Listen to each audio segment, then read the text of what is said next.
Hello, everybody. What is good? Welcome back to Talking Tigers. Hope you guys are having a good day so far, as it is Battle of the Bootheel week. Highly anticipated week for everybody here down in the Bootheel. And we are going to talk a little bit about that game here in a few moments. But of course, as always, I'm joined by Coach G, and I'm also joined by, again, Jermonte Alexander. Fellas, how you doing tonight? Good. We're good, man. Just had a good Tuesday practice. So we're in there. Absolutely. So Scott City last week wrote another road game for you guys, obviously coming off of the loss at Valley. Coach, we talked a little bit about last week about closing the door on that game and, forgetting the losses at that point and just moving on towards next week. How do you look at this team and how they responded at Scott City? How proud of you of how they responded?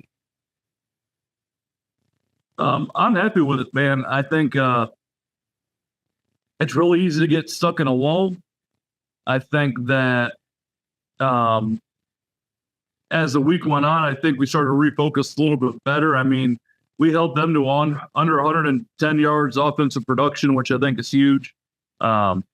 We still got nipped with a couple penalties that called a couple scores back, which that 28-0 game could have been a 42-0 game had we locked those couple things in. I think we had a holding on Monte's kickoff return, and then we got banged for a holding and just some other dumb stuff going in for the first score. But when your defense holds someone to 110 yards total offensive production, and we produce almost 500. I think it's a pretty good bounce back. Yeah, Jermonte, going back to that kickoff, let's figure out how upset were you that one got called back? Because I know you probably wanted to house that one opening kickoff. Yeah, when I was running, I was praying to God I could score and not, flags or whatever, because team don't kick me the ball. I wanted that touchdown out. Hey, you had a lot of other touchdowns during that night, but I'm sure, nothing like an opening kickoff return to kind of set the tone, I'm sure. That's probably my first kickoff return of the whole season. Yeah, I'm sure that probably makes that one sting a little bit more with that one being called back. I also want to ask, playing on turf at Scott City, how is that for you personally? Being able to play on a field like that on Friday night? Very good. Boost my speed up. Hey, anything that can help boost up the sliders, you got to take it. Yeah. So, Coach Ed, you mentioned the defense, going back to that and how the defense did well, shutting Scott City out on their home field. Coming off of the week before, just how impressed were you by this defense and being able to be disciplined against a very highly thought of running back this season and just be able to shut a team out at their home place, in which that's very hard to do at every level? Getting a shutout in general is tough, like you said. I was really impressed with how the defense stayed assignment sound. I think when you play a team that has a really good running team, the only way to really hem them up is to follow the guards, be very gap oriented in your defense. I was really proud of the kids. I think the big thing for me that was impressive was the amount of tackles for loss. We had 4 or 5 kids with 4 or 5 tackles for loss, and that if you win the tackle for loss battle, especially when you're playing a running football team, that's just going to set you up for success.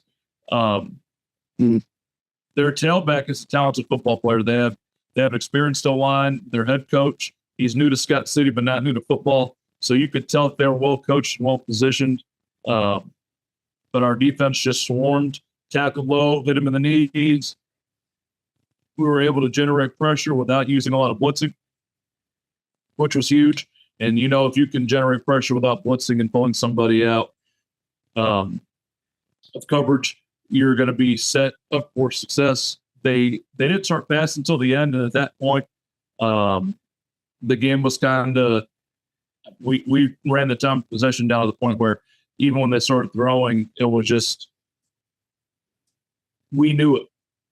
Our DBs just knew it. So they were kind of waiting to pick the ball off. Oscar Dominguez had his first pick in the third quarter, which was huge. He almost picked one off right before the half, which would have been a pick six. So just holistic defense. They did a phenomenal job. And then, I mean, you can't be more proud of a group of guys when you go out there and you hold one of the top running backs in the area and one of the higher producing offense in the area to about 100 yards total. So it was a good day. Yeah, absolutely. Going to the offensive side real quick, I noticed a little bit of a couple different formations here heading into Scott City week. And then also the time of possession, really making use of the clock.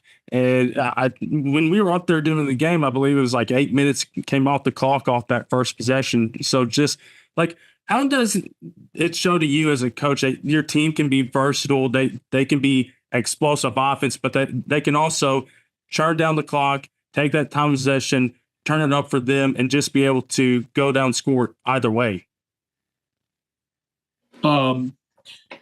It's not being able to control the clock is key to controlling the game overall. I mean, if you're a team that's playing, so if we're playing East Prairie, which is traditionally double on wing, we need to score fast. And so we can get the most amount of possessions we can. So you play a team like Scott City, and then we introduce the Monte and Sammy both in the backfield with that cross buck action type stuff. I don't know if they really knew how to handle that. We have more twists and turns off of that, which is nice. Every wide receiver touched the football. Every starting wide receiver touched the football. So Monte had a bubble for a touchdown. And we had that deep post for a touchdown. We were able to run two in, and I think one by him and one by Sammy. So being versatile and still controlling the football and still being explosive and still controlling the time of possession was huge. I think Joey called a great game. He was able to really, I think he kept the defense on their toes the entire first half where they really couldn't get a beat on what we were doing. And we're looking to build on that kind of a strategy as it goes forward because, you know, we've rushed for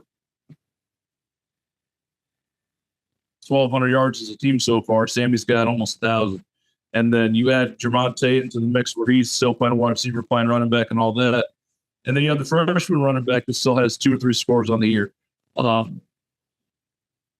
that we're starting to divvy the ball out passing-wise, which is about the time last year we really started throwing the football, I think we're in a really good spot going forward to the last 4 weeks of the regular season.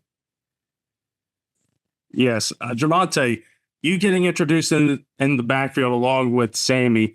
Coach kind of pointed at it that Scott City really kind of had no answer. It's just like, how fun is it for you to be able to be in that backfield along with Sammy and just be able to just create that conflict for defenders and that knowing that they're going to have to pick either you or Sammy and that either one of you can make them pay?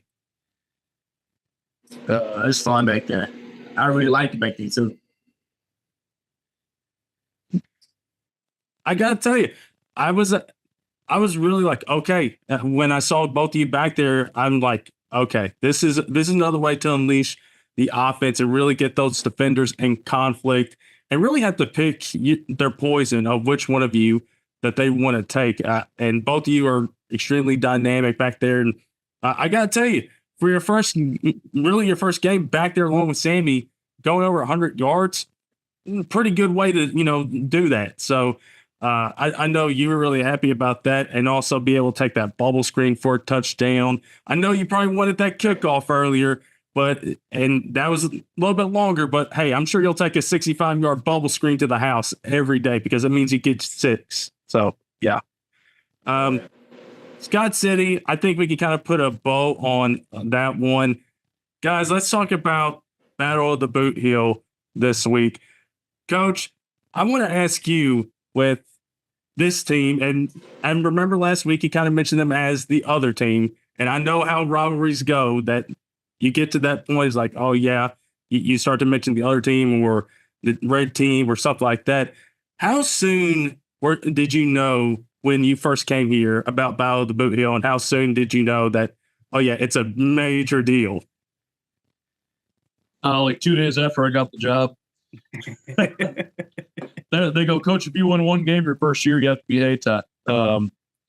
So I think really ingraining myself in the community early, and slowly kind of building that rivalry spirit. I mean, football coaches, we can pick up a rivalry. Coaches in general, no matter where you are, you can buy into a rivalry quick. But this is my third year.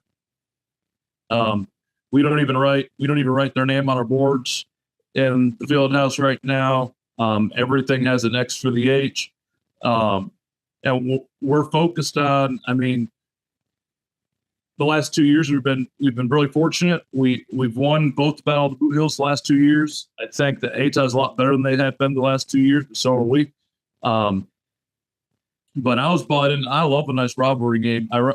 It's funny. We were the Indians. My high school was the Indians. Now they're the Black Bears. This is a whole different story. We were the Indians, and our rivals were the Tigers.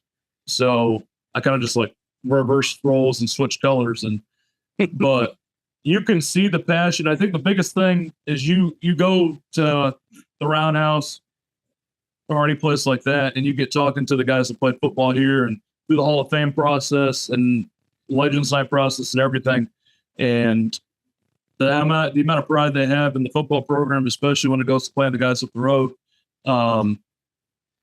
it helps you buy into it. And now, again, I'm third year in. His class, I've had since they were actually I met them when they were freshmen. So I've seen these guys go through the program. We've taken our lumps. We've been through ups and downs, and now it's this. I mean, these are the guys that have been around for 3.5 years, and we're excited for it. And trust me, when you have Coach Treese in the field house, it is not hard to get on board with the rivalry. That you know how he is. Everybody who knows Coach Treese knows that he does not hide his feelings when it comes to 2 games, and they're actually both with the same mascot. So it's been really fun to buy into and be a part of. And now this is the third time we get to live it. We're going back to Hayti. They have this nice, pretty new field, and we're gonna play Tigers football, Monte. We're gonna play Tigers football, and yeah. Jermonte, He wants to say something outrageous. Jermonte, of course, you know all about this rivalry. You knew about it growing up, and now you're playing in it. And now this is, your final time to get a crack at Hayti. Just like, how much do you, of course, it's a rivalry game, but how much do you want to get a win here going out as a senior and say, hey, we got bragging rights on you, and while your senior class got 3 wins over them? How do you know, bro?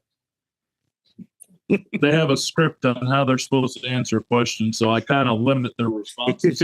The last thing I want to do is produce billboard material, so that's my fault. Absolutely. Jermonte, I know it's going to be a tough game because you guys know each other. You've been around each other, so I know the intensity is going to be turned up all the way to 11 come Friday night. Isn't that right? Yep. And hey, listen, it's going to be a fun game. It's going to be a great environment, and I know you guys are ready to get out there and face this Hayti team. Which, Coach, you look at this team. What do you kind of see as you head into this week's game? Well, they're fast. Offensively, if they turn the corner on you and you're not in position, they can get you. Defensively, they're in man. They're going to bring some pressure. They show a bunch of different little fronts and alignments, but we know they're going to be man up. They're probably going to bracket this joker. They'll probably have 1 or 2. They're going to have at least their fastest guy manned up on Monte, and they're probably going to have someone spying Sammy and all that. So we know we're walking into it there. Coach D-Rob, he's a good football coach. Offensively, again, we're just got to be gap sound. That quarterback, he can move in the pocket. He can take advantage of your mistakes. They were able to. They lost to Charleston. And Charleston, I told you guys, Charleston, we've got a good football team, and I'm not going to beg. I think they're second on the conference right now. And I wouldn't be that Charleston, Scott City game is going to be pretty good. But they were able to knock out Scott City. They beat that school out of wherever. But the Scott City game I watched a lot because they were a common opponent that we just played, and they were able to get the edge. They capitalized on mistakes. You have to tackle low. They're going to tackle you low. Their punt's a little different than we're used to. Hopefully they're kicking to him. That'd be great. That's always good for business. I know one game, sidebar, we were playing Charleston. Charleston's putting a punt to him, and he goes, "Man, I just want him to kick to me." And I'm like, "I wouldn't kick to you either, ever." I'd kick that joker right in the dirt. I'd just go for a fourth down. So hopefully they kick to him a little bit. That'd be nice. I know he's getting a little cranky back there. Is born back there when the ball's flying the other way. But when it boils down to it, take the records out, take the wins and losses out, take the rankings out, all of that. You know that we're going to get the best version of Hayti, and Hayti is going to get the best version of us. And we had a good day today. I know Hayti probably had a good day today. I know that when we meet tomorrow at Little Pizza Heaven for that thing, that there's not going to be many words exchanged. Because if you ask Monte, I was already in a bad mood today because it's game day 3 days away. It usually doesn't come around till Thursday. And yeah, it's going to be a good day. Absolutely. And Jermonte, fingers crossed. We're going to be crossing our fingers up in the press box that you're able to take one to the house on a punt return. Because I know we want to see it too, because it's going to be electric when you do. But hey, fingers crossed that you get a chance and that they kick to you this week. And they can pay because, hey, get you 6, get advantage on the scoreboard right there. So let's talk about college a little bit. And let's talk about last week. Coach, I know when we talked last week, we talked a little bit about how last week it was like, it's kind of a man week for games. And then all of a sudden Saturday happens and you have Vandy beating Alabama. You have Arkansas beating Tennessee, Mizzou getting blown out by A&M. Just kind of like, it goes to show you that football, you really don't you don't know what to expect when it comes to any given game. That's why you play the games. Yeah, I mean, look at Alabama. You're clearly the better recruited team. I'm sure that they have so many 5-stars on their team that it's unreal. You go to Vandy with a 2-star quarterback, and I think they rolled in a little hot and heavy because they just beat Georgia. Vandy's and their defense coordinator or their head coach used to be the Notre Dame defense coordinator. He's a great football coach. I think he was on there the year that Notre Dame played the national championship. And Vandy just doesn't care who you are. And they went out and they controlled the clock and they maximized on every opportunity they had, and they out-schemed them and they got caught on the chin. Mizzou went out to Texas A&M, got caught on the chin. I mean, Arkansas, Tennessee was probably rolling in there. Big win over Oklahoma a couple weeks ago, feeling themselves. Nope, they didn't care who you were either. So the thing about college is all those guys, I mean, you take 1 million high school football players, put 7% of them into college sports, you're taking the top 7%. I mean, and then scholarship level, you're taking 1% of that. So you're talking about the best football players in the country, whether it's at Alabama or Arkansas or Vanderbilt. The only thing that's different is did this kid pay for the recruiting service to give him 5 stars, or did this kid make enough newspapers in his area to be all state? They're all phenomenal football players, and all these coaches are great football coaches. Not all. Most of them are really great football coaches. So if you get a team that just doesn't care, I don't care if you're Alabama. Nick Saban wanted to say that Vanderbilt was the easiest place to play. Well, big old middle finger to you, and we're going to win. So, I mean, that's football. I love it. Yeah. I saw somewhere where Nick Saban, when Alabama played Vandy, they only scored 13 points on his teams. And then they roll into this game, and they nearly tripled the output in this one game. It was kind of remarkable to see. I know both of you guys were probably shocked to see the score. I know I was, and it was in the first quarter to see, oh, wait, Vandy's got a small lead over Bama. And we probably all thought, Bama, they're going to be fine. They're going to get back into it. But just, Jermonte, how surprised were you just seeing that Alabama was getting beat by Vanderbilt? I'm sure it was a shock to you as it was to everybody. Yeah, but I thought I had a feeling they would come back, but they weren't ready for it. Yeah. And I also want to talk to you because, of course, there's been a couple of freshman receivers popping off, including the guy from Alabama, Ron Williams. Just like seeing that level of talent, seeing guys like 17, 18 years old coming in, putting in the work right away. How does that excite you? Of course, you're not done yet here in Caruthersville, but on to the next level. How excited are you that, hey, maybe you can make that type of impact wherever you go next year? Just wait on that moment to call. Cool. Absolutely. So we had those games last week, and these games are going to be a little bit more fun to pick. And I think, it would track with last week not being that great of a slate and it being actually really fun, that this week it'll be the stinker because we do have great games this week. It feels like it always tracks that way. We got a rivalry game here, Texas and Oklahoma. Texas is the last remaining undefeated SEC team. And, of course, we know about that rivalry. Same thing with Caruthersville and Hayti. I'll throw the record books out. Texas, Oklahoma, Red River rivalry. Who you guys got? I got Texas. Who's playing quarterback? I think for Texas or for Oklahoma? For Texas, would it be, is the Ayers, whatever his name is, back? Yours? I think so. I'll go Texas then. That game's too big for both. Yeah. Like, that kid's, he lost the school ID. Like, come on. I mean, you're talking, that's a big, it's not playing, and I'm not saying that Arch Manning's bad at all. I think it's a phenomenal quarterback. But you go in a rivalry game, you don't want the young buck who beat the below 500 team, and you want the guy that's the Heisman Trophy favorite quarterback in your team. I think the pressure gets the young kids. Yeah, I think the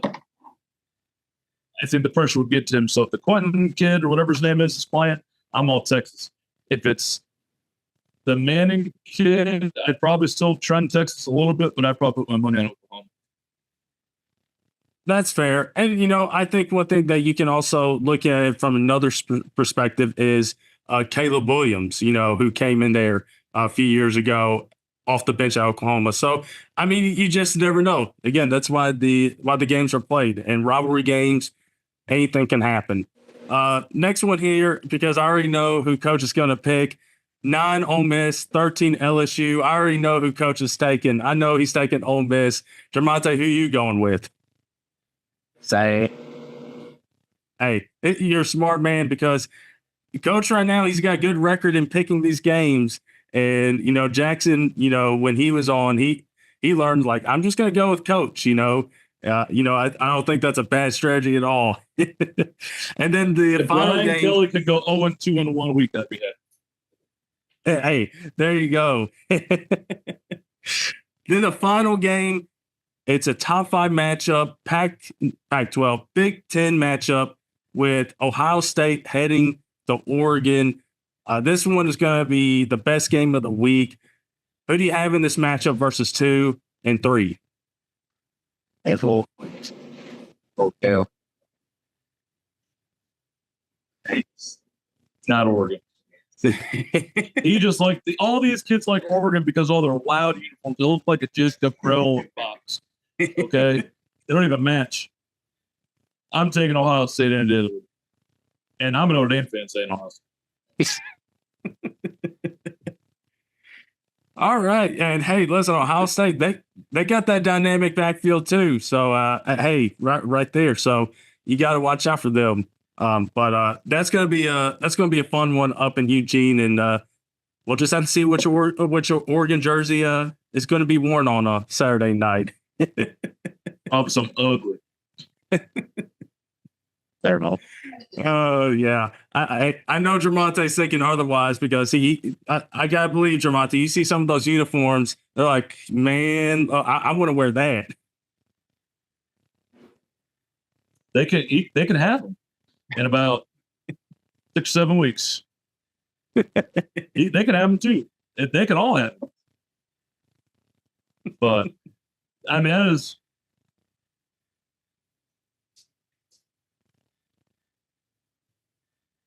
All right.